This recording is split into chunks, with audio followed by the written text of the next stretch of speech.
الحمد لله رب العالمين وأصلي وأسلم على مبعوث رحمة للعالمين نبينا محمد وعلى آله وصحبه أجمعين أما بعد.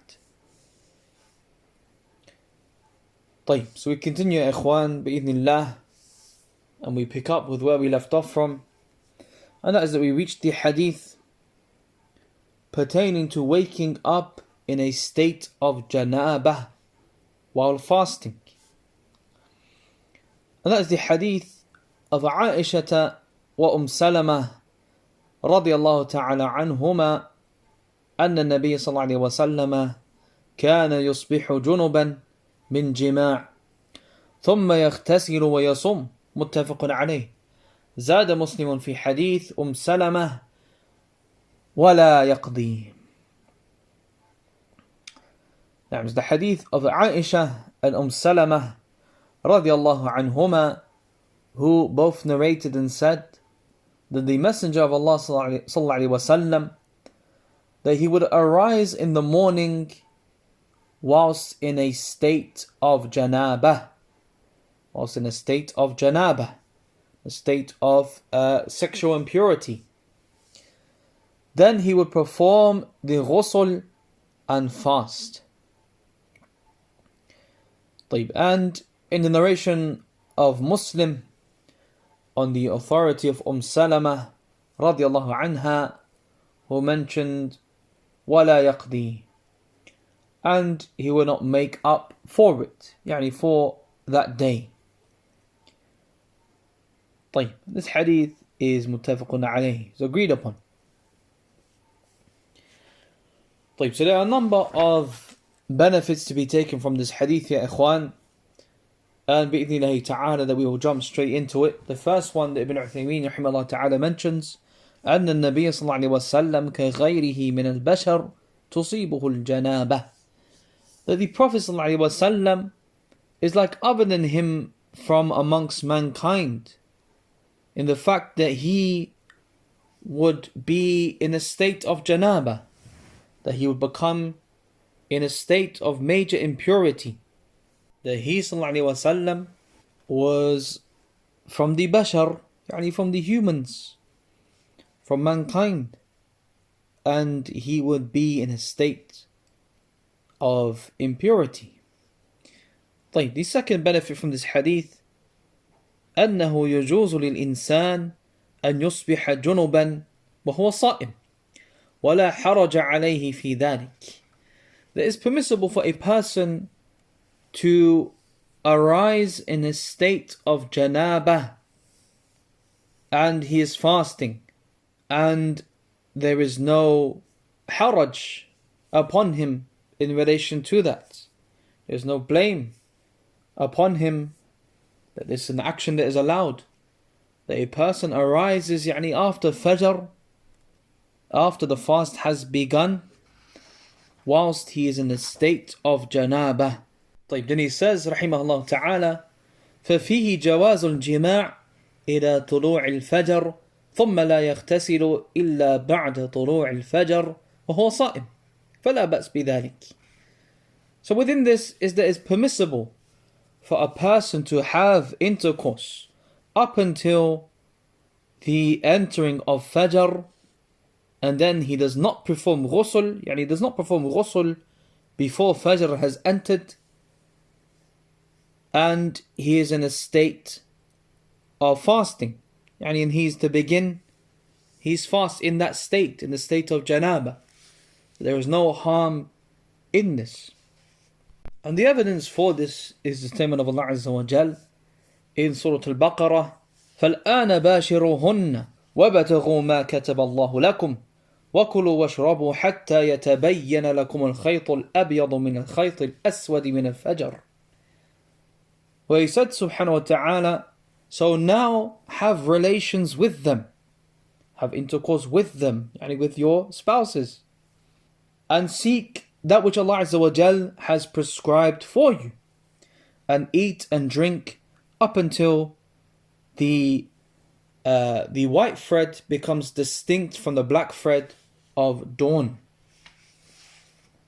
It's permissible for a man to eat and drink and have intercourse with his wife in the nights of Ramadan before the entering of Fajr, or up until the Fajr begins. And since it is permissible for him to do so, to have intercourse up until Fajr, or just before Fajr enters, then no doubt that a person is going to be in a state of janabah, if this is the case. And upon him is to fast the following day. So he will be in a state of janabah, and there is no issue with this. The third benefit that is taken from this hadith: جواز مجامعة الرجل زوجته في كل الليل لقوله حتى يتبين لكم. The permissibility of a man having intercourse with his wife throughout the entire night. This is taken from his statement subhanahu wa ta'ala, حتى يتبين لكم, until it becomes clear to you. Until it becomes clear to you. The next benefit that he brings rahimahullah ta'ala: جواز صوم الحائض إذا طهرت قبل أن تغتسل بالقياس على الجنب. The permissibility of the menstruating woman to begin her fast when she becomes pure, before she performs the ghusl. So if she became pure and in a state of purity, that her menses had ended during the night, and she hasn't yet performed the ghusl, and the Fajr has entered, then it's permissible for her to begin her fast and then perform the ghusl. And this ruling is taken by way of qiyas, by way of analogy, based upon the affair of the one who wakes up in a state of janabah. لأن كل من الجنب والحائض الطاهر قبل أن تغتسل كل منهما يجب عليه الغسل. It is an obligation upon both of them to perform ghusl. The one who is in a state of janabah and the woman who has finished her menses, that it is an obligation upon both of them to perform the ghusl. So if the fast of the one who is in a state of major impurity due to janabah, being in a state of janabah, that if his fast is allowed for him to begin fasting whilst in that state, then likewise is the case with the woman who has finished her menses before she has had the chance to perform ghusl. طيب. The next benefit that we get from this hadith: أن هذا الشامل للفرد والنفل. That this ruling, that it comprises of both the obligatory fast and the voluntary fast.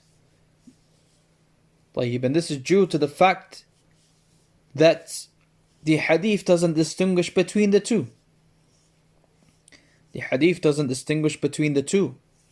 So this is not only for the voluntary fast, but rather it is also for the obligatory fast.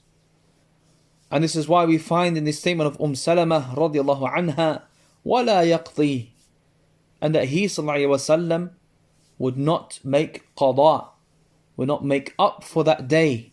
And you only make up for the day if the fast is an obligation upon you. Now we move on to the next hadith bi'idhnillah. And it is the hadith pertaining to the one who dies whilst owing days of fasting. The one who dies and there are a number of days of fasting that are due upon him. This is the hadith of Aisha radiallahu anha, أن النبي صلى الله عليه وسلم قال: من مات وعليه الصيام صام عنه وليه متفق عليه. When she said radiallahu anha that whoever dies, that the Messenger of Allah sallallahu alaihi wasallam said, whoever dies while he still has some fast to make up, then his wali, his next of kin, should fast on his behalf. And this hadith is muttafaqun alayh. طيب. So firstly, ya ikhwan, that within this hadith, that he said sallallahu alayhi wa sallam, وَعَلَيْهِ الصِّيَامِ, and upon him is fasting. Yani meaning due upon him is fasting. So this here restricts it to the obligatory fasts and not the voluntary fasts. Why? Because they are due upon him. He has to make up for them. And the word siyam here is mentioned in the general sense. That is nakira. فَتَعُمُّ كُلَّ صِيَامٍ. So it includes all of the fasts. Yani such as the fasting of expiation, or the fasting due to an oath, or the fasting of qada, of making up for the obligatory fasts, and other than them. So it is used in the general sense.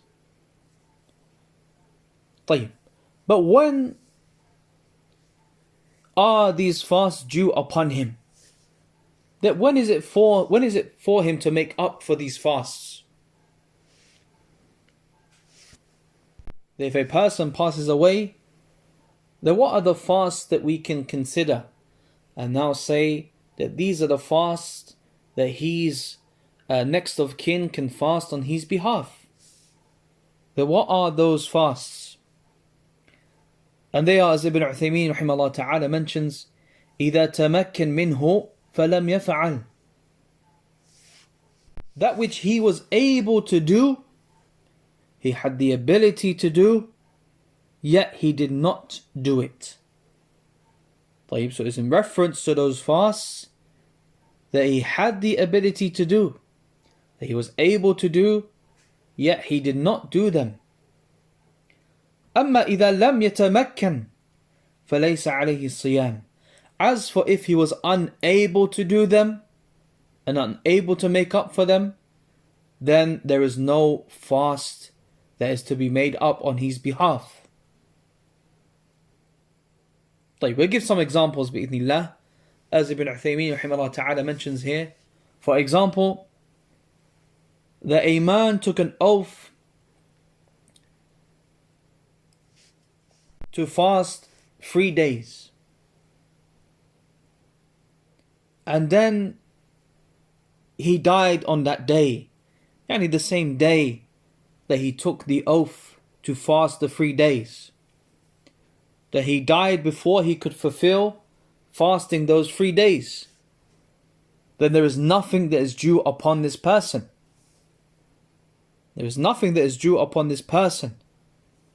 Why? لِأَنَّهُ لَمْ يَتَمَكَّنْ. Because he was unable to fulfill them. He was unable to carry them out. طيب. Another example. That a man, he had fast to make up from Ramadan.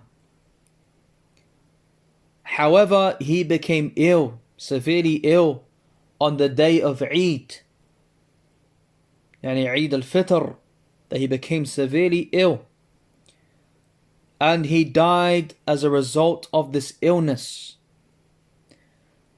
Again, in this case, that there is nothing to be made up for. There is nothing to be made up for.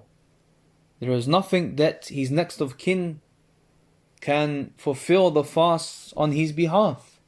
Why? Again, going back to that principle, because he did not have the chance to. He was not able to make up for those days. طيب. And how about the man who was ill? The man who was ill in Ramadan, and his illness was that which is not hoped that he will be cured from. So it is a terminal illness. So he had a terminal illness in Ramadan and he was unable to fast. Then he passed away. What about this individual? And the answer is that his next of kin, they do not fast on his behalf. They do not fast on his behalf but rather they are to feed a poor person for each day. Why? Because as we mentioned previously, that which is due upon the person who has a terminal illness is that he feeds a poor person. And there is no qada that is due upon him to begin with. The next affair, ya ikhwan, is in relation to who is the wali. That who is the one who is able to fast on his behalf. What is the meaning here in this hadith of the word wali? So, some of Ahl al-Ilm that they have mentioned that he's wali, يعني warithuhu, is the one who inherits from him. So they say it has to be the one who inherits from him. That those who it is permissible for them to inherit from him, or they are due a share of inheritance due to his death, then they are allowed to make up the fast for him on his behalf. And some of Ahl al-Ilm that they have mentioned that the word wali here, it refers to the qareeb, to the aqarib, and to his relatives generally. And this includes those who will inherit from him and other than them. So an example to make the difference here between the two clear, that if a man passed away and he has an uncle, and the son of his uncle, يعني his cousin, he has his uncle and his cousin. So the cousin, according to the second opinion of Ahl al-Ilm, the cousin is also considered as his wali. Why? Because it is a relative, or he is a relative of his. But as for in accordance to the first opinion, where it can only be the inheritors who fast on his behalf, then the cousin cannot fast on his behalf, but rather the uncle. The uncle would fast on his behalf and not the cousin. And this is something that Ahl al-Ilm have differed in. Wallahu a'lam, Allah knows best. And they have also differed in whether the hadith is mansukh, whether it is abrogated or not, which we will come to later bi'idhnillahi ta'ala. So the benefits that we get from this hadith, ya ikhwan, firstly, مشروعية الصيام للولي إذا مات مورثه قبل أن يصوم الواجب عليه. The permissibility of the wali fasting on behalf of the deceased relative, or the one who he would inherit from, who has passed away, before he was able to fast, or before he fasted that which is due upon him, those obligatory fasts. Before he fasted the obligatory fasts that were due upon him. لقوله صلى الله عليه وسلم صام عنه وليه, that his relative or his next of kin fasts on his behalf. And Ibn Uthaymeen rahimahullah ta'ala mentions an important point. He says, وَلَوْلَا هَذَا لَكَانَ الصِّيَامُ عَنْهُ بِدْعَةً وَكُلُّ بِدْعَةٍ ضَلَالَةٍ. And if it was not for this, meaning if it was not for this hadith, then fasting on his behalf would be considered as an innovation. And every innovation is a misguidance. The next benefit that we get from this hadith, أن من مات وعليه الصيام من رمضان فإنه يصام عنه لعموم قوله صلى الله عليه وسلم وعليه الصيام. That the one who passes away and there are due upon him fast from Ramadan, then it is to be fasted on his behalf. that the one who passes away and he has days to make up from Ramadan, then those days are to be fasted on his behalf. And this is taken from the generality of his statement sallallahu alaihi wasallam, then upon him وَعَلَيْهِ الصِّيَامِ, that upon him were obligatory fasts to make up for. And he says rahimahullah ta'ala ibn Uthaymeen that this is the correct opinion in relation to this hadith. It is the correct opinion and the correct understanding in relation to this hadith. And some of the scholars, that they held that it is not permissible for a person to fast on behalf of another person. And some of them hold the opinion that it is not permissible to fast on behalf of another person except in relation to another, in relation to the fast of an oath. So they make an exception only for when it comes to the fast of an oath. But as for making up for the days of Ramadan, then they are not to be fasted on his behalf. So in total we have 3 opinions. The first one, that it is permissible for his next of kin to fast on his behalf. And the second opinion, that it is not permissible to fast on his behalf. And the third opinion, that only the fasting of an oath is permissible to fast on his behalf, and any other fasts are impermissible. So we'll briefly mention the opinions and some of the evidence that they have used in summary bi'idhnillahi ta'ala. So those who say, or those who held the opinion, is that they use the hadith, is that they use the hadith, is that they use the hadith, is that they use the hadith that is narrated from Abdullah bin Amr radiyallahu anhuma, and is collected by Imam Malik in his Muwatta,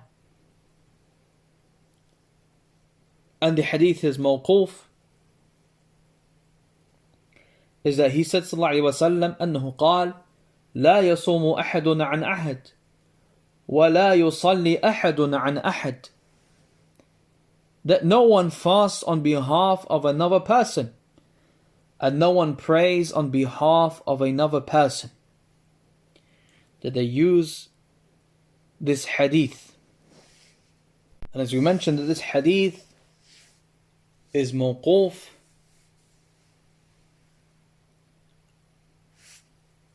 and likewise they say, or they use the ayah when Allah Azza wa Jal said وَلَا تَزِرُ وَازِرَةٌ وِزْرَ أُخْرَى, that no soul shall bear the burden of another.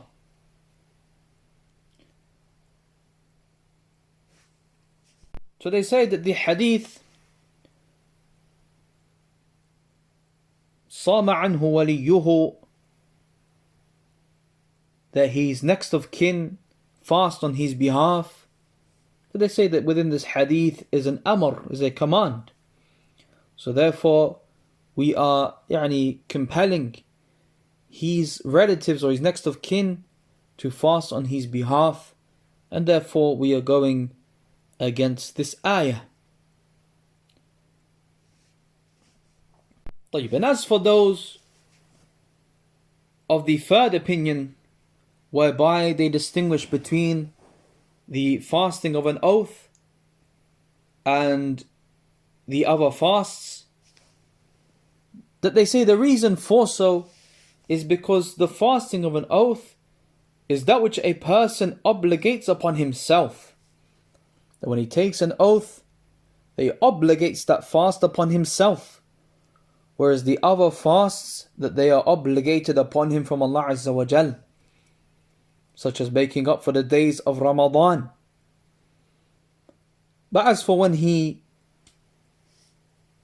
fasts an oath, or takes an oath, then this is something that he himself has obligated upon himself. So therefore it is permissible for his next of kin to fulfill the obligation, that which he had made obligatory upon himself. Ibn Uthaymeen rahimahullah ta'ala responds to this by saying that this is a weak reasoning. This is a weak reasoning, and that the second opinion is responded to by the hadith being weak. لا يصوم أحد عن أحد, that no one fasts on behalf of another. That this hadith which is weak. And if it had been the case, that it was authentic, then it would be considered as a general hadith. That this is a general hadith, and we have something that is more specific, that specifies it. So then the meaning of this hadith would be لا يصوم أحد عن أحد, that no one fasts on behalf of another. Meaning if we were alive.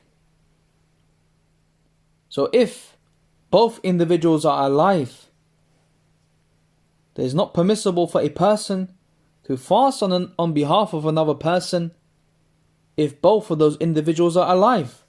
However, we have a specific hadith in relation to fasting on behalf of the one who has passed away. The next benefit that he mentions rahimahullah ta'ala, أنه لا بد أن يكون عليه الصوم وذلك بأن يتمكن منه فلم يفعل. That it is a must that these fasts were due upon him by way of he was able to fulfill them.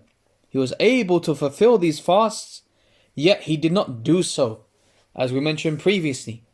And we'll give an example bi'idhnillah to make it clearer.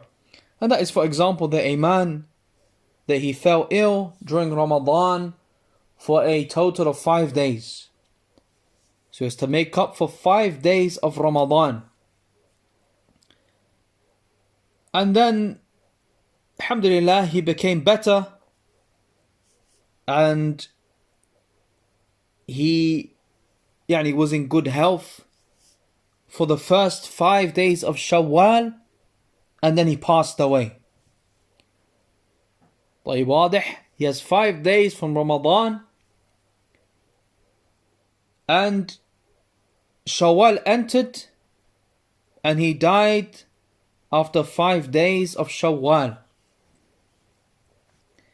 Then this individual, the hadith is applicable to him. In this scenario, it is allowed for his wali to fast these 5 days on his behalf. Why? Because he had a period in which he was able to make up for these days. Yet he did not do so. طيب. But how about now, for example, if he had 5 days to make up in Ramadan, but then he passed away after only 3 days of Shawwal. They had 5 days to make up for in Ramadan, and he was only in good health for a period of 3 days in Shawwal.